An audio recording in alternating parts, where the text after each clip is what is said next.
तो आपको सीधे चंडीगढ़ लिए चलते हैं, जहां पर हरियाणा के मुख्यमंत्री नायब सिंह सैनी संबोधित कर रहे हैं।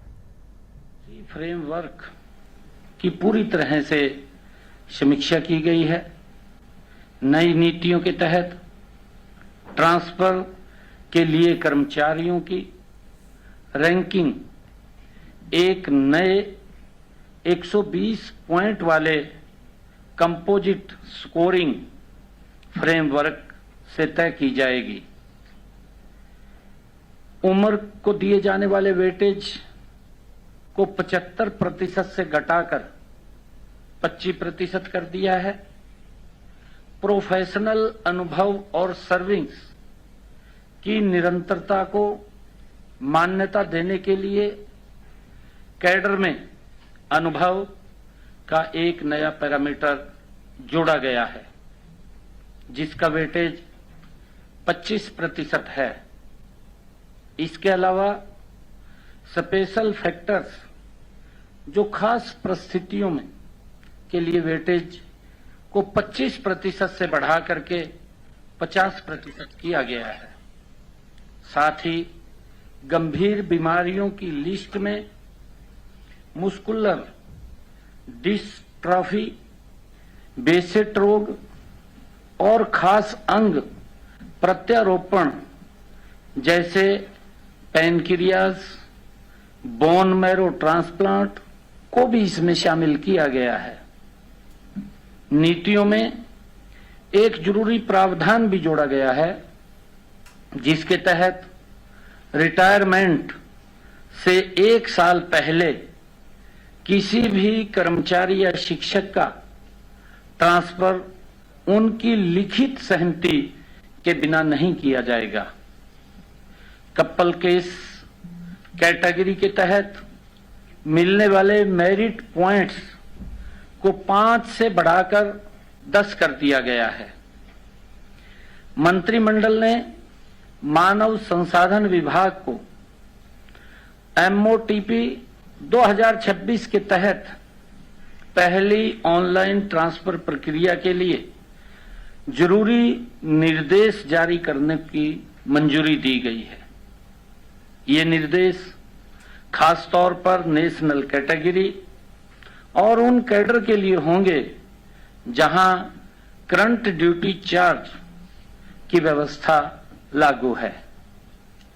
नई नीति निष्पक्ष, पारदर्शी और टेक्नोलॉजी पर आधारित ट्रांसफर सिस्टम के प्रति राज्य सरकार की ये प्रतिबद्धता को दर्शाती है। साथ ही प्रशासनिक दक्षता और कर्मचारियों के कल्याण को भी ये सुनिश्चित करती है। इसी प्रकार हमने जो दूसरा विषय था, दयालु स्कीम्स के तहत सरकार ने अंत्योदय की भावना के साथ कार्य करते हुए 1,80,000 रुपए तक वार्षिक आय वाले परिवारों को परिवार के सदस्य की मृत्यु अथवा दिव्यांगता की स्थिति में दीनदयाल उपाध्याय अंत्योदय परिवार सुरक्षा योजना दयालु वन के तहत वित्तीय सहायता प्रदान कर रही है।